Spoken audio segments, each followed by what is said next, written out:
Hey everybody, I'm Jersey. This is my buddy Tex, and this is the premiere episode of Give No Fucks. Absolutely not one single one! The entertainment show. We're going to give you quick quips about popular stories in the news. So we're going to start off with a pretty popular story. Suge Knight. Suge, alright. In trouble for murder. He ran over a guy with his truck on a Hollywood film set just a couple days ago in Compton. Sounds ridiculous. It's dumb as fuck. Again, I gives absolutely no fucks about this. Suge Knight should have already been in jail. Long time ago. There's no reason he should have been given this fucking opportunity to commit this another crime. And Cat Williams was there. So, I mean, I give no fucks about this. Suge Knight, fuck you, you're a dumb motherfucker. That's a quick clip, everybody. If Uncle Phil wasn't dead, that's who should have played him in the movie. Okay. Up next. Hold on. Speaking of overtime real quick. Okay. Hey, Suge Knight, if you can stay the fuck out of trouble, what you need to do is to go ahead and try to get somebody to write a movie about Uncle Phil's life so you can motherfucking get some real money and some legit money. That's what you need to do. I gave you a half a fuck. See? That's what I get. Don't make me motherfucking regret it. Moving on. Okay, so Colorado. 1 year of legal weed sales. Colorado is now the richest, most powerful state in the nation. 1 year. What do we think about this? It's time to fucking legalize weed in every state. It's time to motherfucking raise the roof for that. We're gonna raise more than we're gonna set the motherfucker on fire because weed is not that thing that everybody's making it seem. I saw that movie that they used to show, the propaganda one. Yeah. For something Madness or whatever. Reefer Madness from Madness. 1940 something. I saw this shit. This shit is fucking just stupid, crazy. Look. Somebody gets murdered in it. Everybody needs a blunt. Everybody needs weed. Everyone needs weed. They need to make it legal. And the thing is, I've been saying this for the longest time. If they made weed legal, the only difference that would happen is, number one, we'd be able to control the strains and the potency of the weed better. Yeah. And number two, the government would be able to tax it. I said, this was at least 5 years ago, that the way I saw it, if they taxed it, the government, if we bought a nickel bag for $5 before, now we buy a nickel bag, it's going to be $7.50. Before we'd buy a dime bag of weed for 10. Now we buy a dime bag, it's going to be, say $13, $14. Inflation is a motherfucker. But the thing is, by them putting that, taxation and the limitations on it, like you said with the farmers, how much could be grown in possession and stuff like that, it allows a lot of crime to go down. It allows a lot of black men to be free. And it's better, in my opinion, for our whole economy as a whole. I understand. So I gives a ton of fucks about this. The only reason why this is on this episode is because I don't give a fuck about Colorado. Fair enough. Fuck Colorado. Okay, so Harvard Law School, they're finally putting this law on the books. No sex between teachers and students. It wasn't popular before, but now it's on the books. It's funny. Do you even need to put this in writing? No, but I think the no-hit-it-quit-it with the teachers was getting old. Now, here's the other side of it, though. I mean, they're adults. They're adults. The teacher's an adult. The kid's an adult. Now, if the kid is like a 12-year-old prodigy, then I can understand that. You don't want them having, underage sex. But at the same time, if they're two consenting adults, what's the fucking problem? Who gives a fuck who's fucking? You should be doing your teacher anyway, though. Look, as long as your grades are merit-based, I don't give a fuck who you're fucking. You can fuck your tutor. You know what I'm saying? You can fuck your teacher. You can fuck the dean. You can fuck the president of the school. You can fuck whoever you want to fuck. It's getting raw. As long as you're doing what you're supposed to do, which is go to school and, do the work and get your grades. So you can get your dick hard as long as you're getting A's. I mean, look, I put it like this. Is that what the story is? Hey, look, if I turn in my work and my teacher wants to suck my dick after class, I don't see anything wrong with it. Oh. What's the problem? Here you go. I thank you. I gives 0 fucks. Okay. Our next story, Velveeta cheese is selling at an all-time record. Since the recession, Velveeta is very popular, outselling everybody. Why is that? Well, the reason why is because Velveeta is probably the closest thing to government cheese that you're going to get.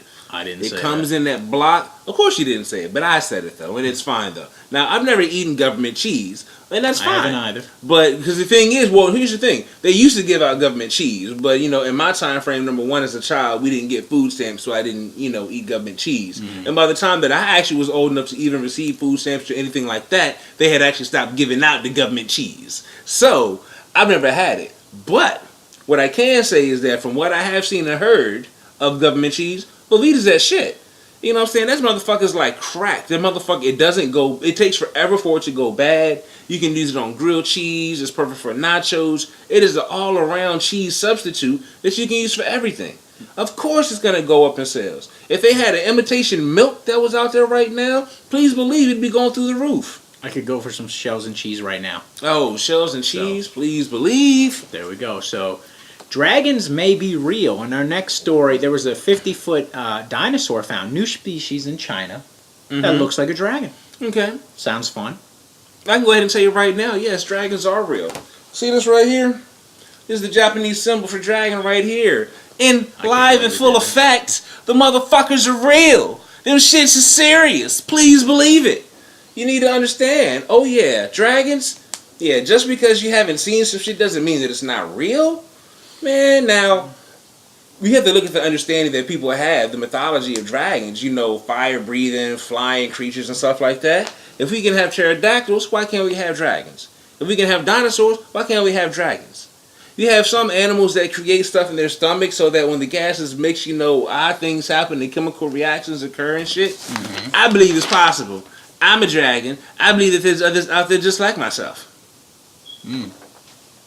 Good point. Oh. Okay, so up next, Tom Cruise scandal. Okay. He's accused of wiretapping his ex-wife, Nicole Kidman. Now, first of all, is this truly a scandal because you're not together anymore? Like, she knew he was a weirdo when they got married. He knew she was a weirdo. They got married, did weird shit, and now they're separate. So now that they're not together anymore, just to start off, is this truly a scandal? It's part of a new documentary where they explore Scientology and famous Scientologists. They said he became crazy, and he likes to really monitor every aspect of his life. So I think it could be a scandal. Okay. All right, so let's weigh in.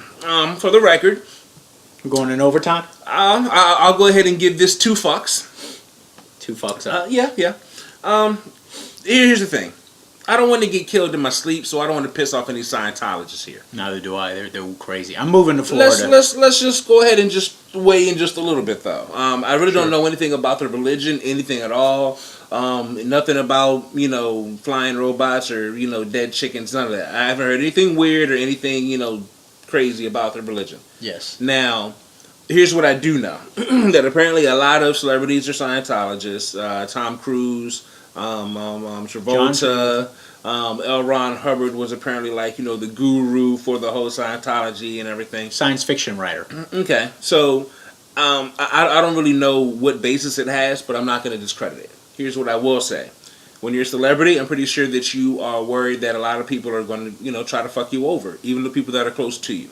I don't see anything wrong with setting up security precautions for yourself to protect yourself and your children. And you know what? If it just so happens that while I'm doing something to, you know, secure my home and my family, that I happen to hear something or find something else out, I don't think it makes me the weirdo. So I don't think Tom is, you know, crazy for doing that. I mean, I think, you know, it's kind of like if, you know, President Obama was, you know, to, you know, find out, you know, something about, you know, that his wife, you know, had planned for him, you know, on the phone. It's not like he was going out trying to, you know, to find it. It's just, you know, it's a security precaution. You know, Tom Cruise may be a weird guy. I really can't say. I can say he may have done some weird things, but I've liked him in, you know, a lot of the movies he's made so far. So, I mean, if that's what being weird is, then let it be weird. Fair 2 enough. fucks. Move on to more entertainment. Netflix announces they are doing a series, a live-action Legend of Zelda series. Nintendo live-action series. So, I like Nintendo. I like Zelda. I don't know if it's going to be any good. Try it on Netflix. What do you think? Gonna have to give this just 1 fuck. Here's the reason why. Like you said, I love Nintendo and I love Legend of Zelda. I love the cartoon that came out. Live action, I can't see that making it only because the genre, we grew up with Legend of Zelda. Yeah. And the thing is, I don't think that we as adults would be interested in watching it. I really don't. And I don't know if it's going to have that fan base's needs or that demographic, to catch on Netflix. You don't think the kids will watch it? I mean, here's the thing. Most people I know that watch Netflix at home. And the thing is, most kids when they're at home, they're on their phone. So I really don't. I don't think it's going to be a good idea. Okay, well, there's other shows coming out too. Other shows, Static Shock and Teen Titans are also being announced as live action shows coming to cable. Now, I'm very happy about the Static Shock. Very happy. The biggest reason why I'm happy about Static Shock is because it is the portrayal of a young black African American superhero. And I think even though many of those, no, we don't. And I think even though it is a very unusual backstory as how he got his powers and stuff, I think just based off the comic and the cartoon, if they stick to that format and the form of who the character was, I think there's going to be a good vision that young people need to see. And I would definitely love to see it myself. I would watch it in order to support it. Teen Titans, I'm gonna have to give that a half a fuck. I'm only slightly interested in that, only because I've only watched the cartoon a few times. I wasn't really a big Teen Titans fan, so I enjoy them both. I mean, hey, try stuff out on cable. DC's making a lot of money on the WB right now with Arrow and Flash, so why not try it? But and that's the thing. I think that this whole superhero resurgence that we're seeing is basically because entertainment and ad execs, they know that people like to relive and have that nostalgia. Yeah. And so, but I think it's the matter of the stuff that we want. They want to keep delaying and delaying, and like Thundercats, the movie. Do I need to say it again? Thundercats. It's about time, right? The movie. You putting out other stuff like Silverhawks, was in production. Jack Black, Denzel Washington. I still haven't seen a release date for it yet because I know it got pushed back. But it's the fact that because you're going back to all these superheroes and stuff like that. If you're gonna do that, I need you to do the ones that matter. Voltron, the movie. Live action. As long as it's better than He-Man the movie, because that was a train wreck. But again, that was the 80s. So again, if you would bring back He-Man now or She-Ra now, it would be so much better because of CGI. And so again, that's what they need to do, and not don't bring them to the small screen until you bring them to the big screen and see how they do. Because the thing is, you want to make sure that you have an audience for this TV show. I know that Static Shock, should have an audience, myself included. Teen Titans again might not, but I know again. Voltron, the movie, I would go. Thundercats, the movie, I would go. And those type of things that they need to go ahead and be aware of instead of trying to bring back these lower, comic people. Okay, so moving on. The estate of Tupac Shakur released a letter from 1996, right before Tupac died, that he wanted to squash the beef between the East Coast and the West Coast with his new album. His new album was supposed to have talent from both sides and feature a young group called Outkast. I was a fan of Outkast. I was a fan of Tupac. If it would have happened, it would have been great. I think it would have been an amazing album. I love Outkast. Supercalifragilistic, was a wonderful album. Southern Playalistic, again, another amazing album. The thing with Outkast and Tupac getting together, I think it really would have took it more along like when Tupac first rapped on the Digital Underground track. Yeah. I think it would have been more of that. I think it would have been more of a party Pac, but I think it would have been, reined in a bit. I think that because, essentially Outkast, not only being lyrical rappers, I think, they also have that persona where, they're able to maintain that fame level. Between, yes, I'm a celebrity, but at the same time, I don't go out and do too much crazy stuff. Like Andre 3000 did dress, a bit out there, and I'm pretty sure maybe for a performance now and again he might still. But it's the matter of he was able to, both of them are able to walk that line between celebrity and real person. And I think doing an album with them, spending time with Outkast, I think it really would have helped Tupac and helped him to better manage the demons he had as an artist and as a person. And I think he probably would still be here today if he would have, been able to do that.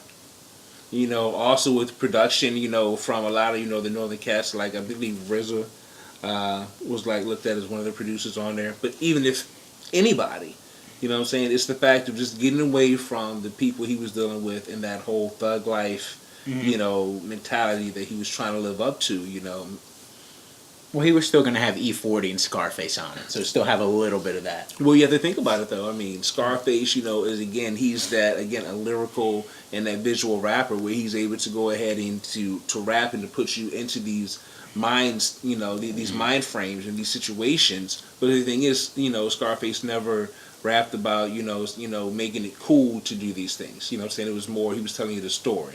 With E40, it's a matter of, he was just telling you again about his life, about, what was and, what is. But again, those are both very lyrical rappers. Tupac, would have definitely had to, again, take a step back from all that, again, thug life stuff in order to work with these artists. Because none of these artists, portray themselves, as that. Fair enough.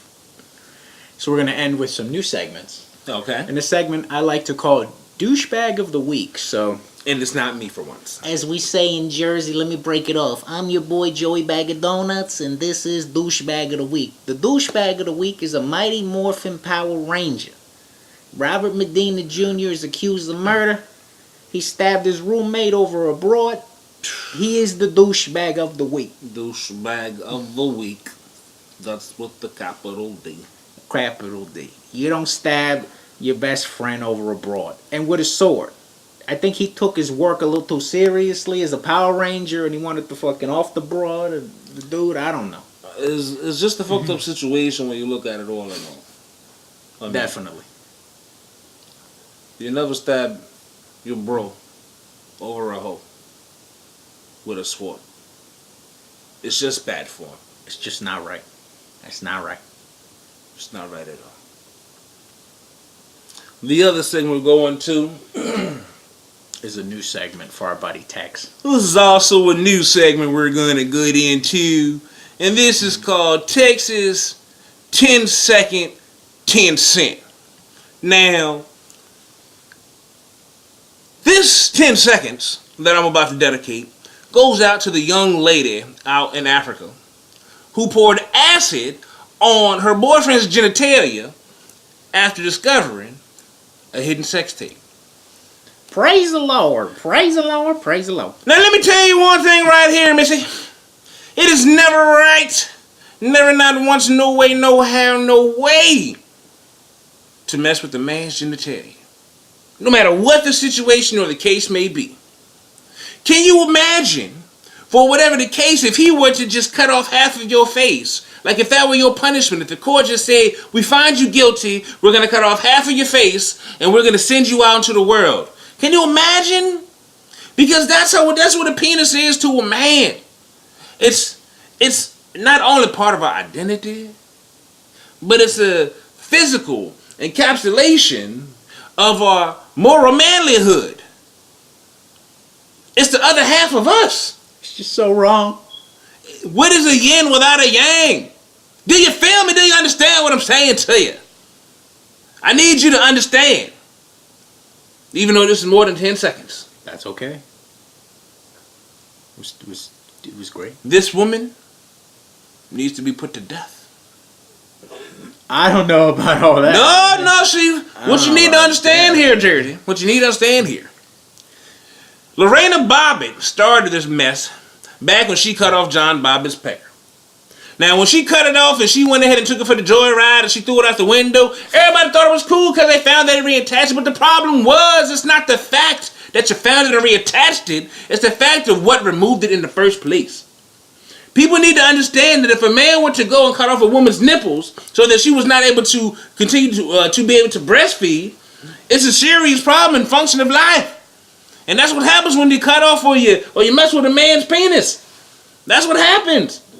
But because she wasn't severely punished enough, that is why this woman decided, I'm going to go ahead and go one step better. You need to preach on. What we need to do is we need to put her to death. We need to set an example that this will not be tolerated. This is the land of the free and the home of the brave. And I swear I will not live in a country where it is okay when we say, hey, we're not going to do anything when people in other countries pour acid on other men's wieners. If we're going to step in to try to fight everybody's battles, we need to step in when the time is right. And the time is right now. And I don't think he mentioned this is an African woman.